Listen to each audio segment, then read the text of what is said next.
82 batch, and this was his second attempt. And Hitesh, congratulations, Anurag. Well done. So as per Yama's tradition, he has come here to return his mithai, which he must have eaten in 82 batch, yes, right? And we'll also use this opportunity in asking him some of his, methods of preparation and how was his experience of SSB in short, so that you people who are preparing for SSB now to get motivated, not only get motivated but also pick up some tips and cues that how they should go about, right? And what are the points they should keep in mind when they're going for SSB. Okay. So without further ado, let me take you to Anurag and ask him, Anurag, share with us your FSB experience of Mysore, starting with your stage 1 and going clockwise with psychology and GTO ground as well as interview, and then the conference, right? And also talk about how did you prepare after you finished with the MR's course, because now this batch is about to finish. Yes. So after you finished, how did you prepare on your own, right? What all methods you adopted? Yes. So I know since your brother is sitting here, right? So you must be giving him tips, but now better to give tips to everyone. Yes. Over to you. First of all, good morning everyone.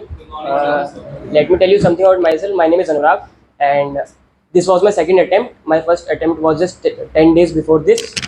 My first conference was on 3rd Feb, and this was on 21st Feb. So like I was conference out just 10 days before this SSB. So what I have done after AMAS, I would start. First I would start with all the process from starting. So first there is screening. As you all know, and screening में success ratio बहुत कम होता है क्योंकि उनको ज़्यादातर लोगों को रिजेक्ट करना होता है. तो अगर आप अमास में आप अपना जो प्रैक्टिस करते हो तो आप देखते हो कि ज़्यादातर बच्चों को कौन से मिस्टेक सर पॉइंट आउट कर रहे हैं. तो अगर आप उनसे सीखोगे ना कि मैं ये सेम गलतियाँ नहीं करूँगा, तो ज़्यादा आपकी प्रिपरेशन वहीं से हो जाएगी. और जैसे सर ने बोला कि सबसे पहले आप पिक्चर को देखते हो, तो आपको पॉइंट्स दिए होंगे कि कैसे कैसे आपको पिक्चर को नोटिस करना है. और फिर आपको 2 चीज़ें नहीं करनी, नाइकी पिक्चर नहीं बनानी और NLP नहीं बनानी. तो बेसिकली ये चीज़ें आपको अपने माइंड में रखनी है. और नरेशन के टाइम पे भी सर बताते हैं कि आपकी क्या मिस्टेक है. आपको मतलब मैंने ऐसा सेक्शन बनाया था कि एक जगह मैं लिखता था कि मेरी क्या गलती है जो सर ने बताई हैं, एक जगह मैं लिखता था बाकी लोग क्या गलती कर रहे हैं. तो फीडबैक वाले कॉलम की बात होती है. और एक साइड में ये लिखता था कि जो सर बताते हैं कि व्हाट असेसर वांट्स. तो तीनों चीज़ें अगर आपने लिख ली ना, तो आपको मतलब एक क्रक्स मिल जाएगा कि उस टेस्ट में उन्हें चाहिए क्या.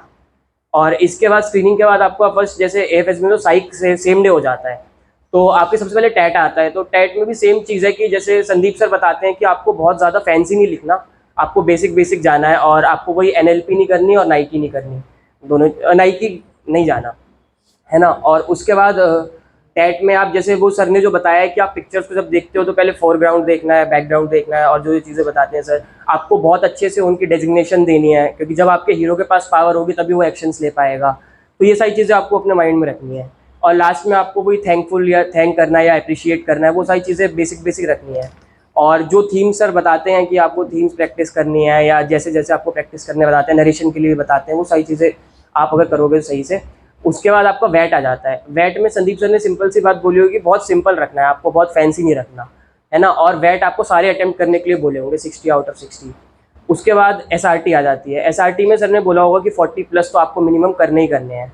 आपको केसेस मिलेंगे जो बच्चे कहते हैं कि मैं 20-22 पे भी रिकमेंड हो गया, पर फिर वो मेरिट में फिर देखते हैं, है ना. तो आपको सारे मतलब 40+ तो अटेम्प्ट करने ही करने हैं. उसके बाद SD सेल्फ डिस्क्रिप्शन, तो वो तो आपको पता ही है कि बेसिक आपको अपने बारे में, है ना. इसके बाद GTO आ जाता है.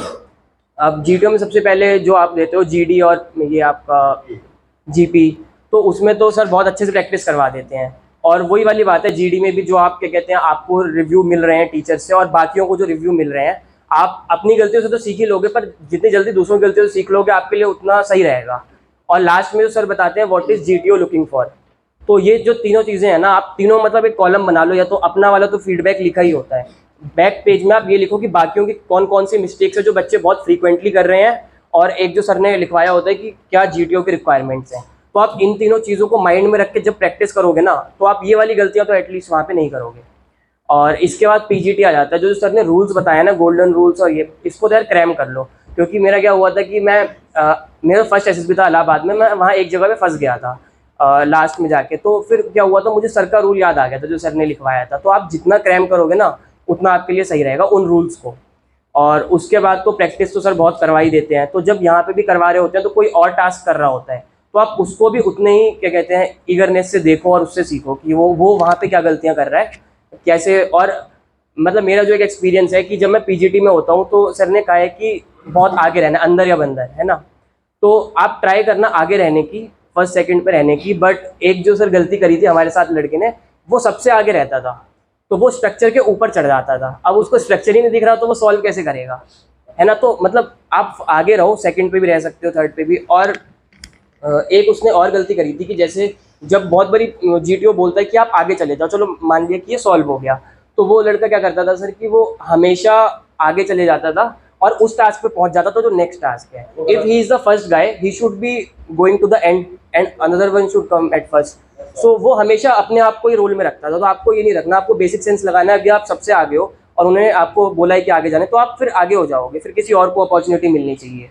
तो जीटीओ में तो ये गलतियां बहुत लोग करते हैं। और इसके बाद कमांड टास्क में तो सर ने अच्छे से बताया कि आपको कैसे कैसे करना है, रूल्स वो याद करना है, इंट्रोडक्शन तो है ना, ब्रीफिंग आपको करनी है अच्छे से।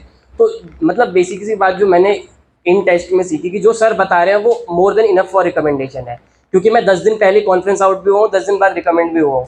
तो वो ना हम जाके वहाँ पे गलती करते हैं तो वो पहले समझ में नहीं आता कि कहाँ गलती हो गई, बाद में समझ में आता है। जब एक बार मैंने जो दोनों अपने एसएसबीज को देखा, मैंने बस यही गलती करी थी कि मैंने सर के रूल्स को बहुत अच्छे से याद नहीं किया था फर्स्ट वाले एसएसबी में अपने। पर जब मैंने उसको बाद में आके सिर्फ मैंने सर के रूल्स ही पढ़े तो उसने बहुत हेल्प आउट किया लास्ट में जाके। और इसके बाद जो आपका इंटरव्यू आता है, इंटरव्यू में बेसिक ये है कि मैंने जो देखा है कि एयरफोर्स इंटरव्यू जो होता है मेरा वो 1 आवर 37 मिनट के अराउंड चला था। तो करीब करीब 100 मिनट्स हो गए वो। तो उसमें ना वो एक टाइम बाद तो आपका CIQ खत्म हो जाता है, फिर वो पूरी नॉलेज बेस पे चले जाते हैं। पर आर्मी इंटरव्यू में मेरा जो था इलाहाबाद में वो चला था 25 मिनट्स का राउंड। तो वो तो ज़्यादातर CIQ बेस्ड होता है, पर उसमें भी मिलिट्री इन्फॉर्मेशन बहुत इंपॉर्टेंट होती है। पर एयरफोर्स में आपको जैसे अगर आपने अपनी हॉबी क्रिकेट लिखी है तो जो बर्नौलीज थ्योरम होती है जिस वजह से बॉल जो स्विंग करती है वो पूरा पूछते हैं उसमें कि क्या कहते हैं कौन सा रूल है जिससे एयरप्लेन फ्लाई करता है और यही क्रिकेट में भी कहीं लगता है। तो वो पूरी आपकी नॉलेज बेस पे चले जाते हैं वहाँ पे। तो एयरफोर्स बोर्ड में तो मैंने जो नोटिस किया कि आपको अपनी नॉलेज स्ट्रांग रखनी पड़ेगी। और इसके बाद तो कॉन्फ्रेंस ही होती है। और एमास से जाने के बाद ना आपको जो भी कंटेंट यहाँ पे दिया गया है आपको बस उस पर ट्रस्ट करना है। अगर आप फिर उसके बाद यूट्यूब पे चले जा रहे हो और वो जा रहे हो तो आप वहीं पे ज़ीरो आ गए जो आप फर्स्ट डे यहाँ से आने से पहले थे, आप वापस वहीं पहुँच जाओगे। तो जितना कंटेंट आपको यहाँ पे दिया है ना वो मोर देन सफिशिएंट है, उस पर ट्रस्ट करो और खुद पे ट्रस्ट करो। और जैसे लेक्चरेट के टॉपिक्स दिए हुए हैं तो उसको पूरा, जैसे अगर 200 टॉपिक्स दिए हैं तो वो मोर देन इनफ है। अगर आप उससे ज़्यादा पढ़ भी रहे हो तो आप याद नहीं रख पाओगे, है ना। तो आपको हर चीज़ के बारे में, अगर लेक्चर टॉपिक्स आपको पूरे याद नहीं हो रहे तो सबके बारे में कुछ कुछ तो पता होना चाहिए, क्योंकि आपको 3 ही मिनट बोलना है। आपको एक चीज़ के बारे में आप 2 दिन पढ़ लो उसका फ़ायदा नहीं है, पर आप हर चीज़ के बारे में थोड़ा थोड़ा पता होगा ना तो आप 3 मिनट बोल लोगे उसके ऊपर। तो लेक्चरेट में तो ये है। इसके बाद बस यही था कि क्या कहते हैं, मैंने तो बस सर पे बिलीव किया और जो संदीप सर ने बताया। और बाकी न्यूज़ की इंपॉर्टेंस है, जो अफसाना मैम बोलती है ना न्यूज़, पहले पहले हमें भी यहाँ पे लगता था कि न्यूज़ डेली क्यों पढ़ेंगे, एसएसबी से पहले पढ़ लेंगे। बट वो जो न्यूज़ इंटरव्यूअर भी पूछता है ना वो थोड़े पहले की पूछता है, वो जस्ट एक आध दिन पहले जो हम पढ़ के जाते हैं वैसे नहीं पूछता। तो और वो बहुत ऊपर ऊपर से न्यूज़ पूछते हैं, तो उसमें ना मतलब आपको पूरा सिनेरियो पता होना चाहिए कि पहले चल क्या रहा है उसके ऊपर। आप लास्ट में वो जो मंथली मैगजीन्स आती है ये सब पढ़ के आप नहीं बता सकते वो चीज़। तो हाँ, पर न्यूज़पेपर से पढ़ना है आपको डेली डेली की क्या चल रहा है। जैसे अफसाना मैम ने बताया है कि, और जैसे रेलवे पे कोई न्यूज़ आई है तो जैसे मैम बताती है ना कि सिर्फ आपको उतना नहीं पढ़ना, आपको रेलवेज़ के बारे में भी थोड़ा पढ़ना है। या किसी कंट्री पे आई है तो आपको उसका प्रेसिडेंट, प्राइम मिनिस्टर या जो उसके एक्सटर्नल अफेयर्स मिनिस्टर्स हैं आपको उनके बारे में भी थोड़ा थोड़ा नॉलेज रखनी है। क्योंकि क्या है ना कि इतना बेसिक तो सब पढ़ के आ रहे हैं, आपको जो एज मिलेगी ना वो जो मैम बता रही है उसी चीज़ पे मिलेगी। बाकी जो आप बेसिक अपना कर रहे हो कि आपको लगता है कि बाकी चैनल्स पे आप कहीं देख रहे हो वो सब कर रहे हैं, आप उस पर व्यूज़ देख लो तो आपको पता चल जाएगा वो पूरी दुनिया कर रही है। पर जो सर बता रहे हैं, जो मैम बता रही है, वो चीज़ आपको उनके अगेंस्ट एज दिलाएगा, जो आपको फिर मतलब स्कोर भी आपका सही आएगा और मेरिट में भी हाई रैंक आएगी। जैसे कल जाने के बाद तेरे पास गैप था, यस सर। इसमें क्या किया? सर मेरे तो यह बैच खत्म हुआ था 26 को और मेरी 29 को एसएसबी थी, तो मेरे पे टाइम ही नहीं था। दूसरी एसएसबी के भी हाँ उसमें था, उसमें मैंने क्या किया था कि जो ये मैंने 21 डेज यहाँ पे दिए थे ना वो मैंने फिर से जीरो से स्टार्ट किया, वहाँ पे नोट्स खोले और जैसे जैसे सर ने बताया। और उस टाइम पे क्या होता है ना कि जब तुम कर रहे होते हो सर की एक एक बात याद आती है। और आप अगर जाओगे जैसे एसआरटी में तो संदीप सर के दिए हुए वर्ड्स ना आपके माइंड में ऐसे घूम रहे होंगे सेंटेंसेस उनके, और जैसे जब आप जीटीओ ग्राउंड में एंटर करोगे तो सर के दिए रूल्स ना आप में घूम रहे होंगे आपके दिमाग में कि ये नहीं करना। और एक टाइम बाद तो सर ऐसा हो जाता है ना कि जब मैं सेकंड लेक्चरेट में था, कोई लेक्चरेट दे रहा था, तो जैसे आप बताते हो ना कि ये गलती है ये गलती है, तो हम खुद के माइंड में करने लग जाते हैं कि ये मिस्टेक है ये मिस्टेक है। तो इतना ना आप मतलब दूसरों को देख के सीखते हो। तो आपका अपना भी लेक्चरेट अगर हो जाता है ना यहाँ पे, या कोई भी टास्क हो जाता है, तो बाकियों को देख के सीखो, क्योंकि बहुत सही अपॉर्चुनिटी है आप पे कि एक टास्क 3-3 बार हो रहा है और आपके ग्रुप में 10-10 लोग कर रहे हैं, तो आप इतना देख के उस चीज़ का एक्सपोजर ले सकते हो।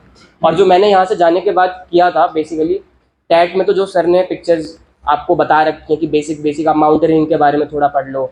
अगर और क्या कहते हैं, सर ने यहाँ पे दिखाए भी होंगे माउंटेनिंग के इक्विपमेंट्स है ना, तो आप उन चीज़ों को बार बारी क्या कहते हैं प्रैक्टिस करो। और एक चीज़ जो और कि टाइम प्रैक्टिस करो। टाइम में अगर आप प्रैक्टिस करोगे ना तो आपके लिए सही रहेगा, क्योंकि यहाँ पे क्या होता है कि हम सीख तो सब कुछ लेते हैं, हम खुद से प्रैक्टिस नहीं करते और हमें बाद में लगता है कि कहाँ गलती रह गई। तो आप रियल वर्ल्ड प्रैक्टिस करोगे ना अगर, कि उस टाइम फ्रेम में रह के प्रैक्टिस करोगे और पूरी स्टार्टिंग से लेके एसडी तक, तो क्या होता है कि जब आप प्रैक्टिस कम करोगे ना तो आप एसआरटी तक आते आते आप थक जाओगे बैठ करके वो करके। और बस यही है कि मैं, और लेक्चरेट टॉपिक्स जो है उसमें आप लेक्चरेट और जीडी के टॉपिक्स जो सर ने बताए हैं ना, वही टॉपिक्स मेरे तो वही आए थे। एक मेरा रशिया यूक्रेन वॉर आया था, वो भी सर ने बताया था, और एक एआई आया था। तो यहाँ पे जो आप प्रैक्टिस करते हो वो मोर देन इनफ है, बस उसी को आपको रिपीट करते रहना है जाने पे। Thank you sir. Thank you, Anurag. So I hope you've given some beautiful tips, and you must have noted down certain things like the feedback में जो वर्ड बताया कि अपनी गलतियों के साथ साथ जो आपने दूसरों की नोट की है ये भी आप लिख सकते हो. It's a very good point, and इससे you will become perfect, because then you realize these are things which I have done and the others have done, and I should not do that. Right? Like I keep saying, you learn from others' experience. Wise people always learn from others' experience, and fools learn from own experience. Right? So keep that in mind. So if others' mistakes have been pointed out, that also you should keep in mind. So now, as per our tradition, let's present him the Yama's tie and the cup. And he also has a SSB lined up from Monday again. So I wish him all the best for that also.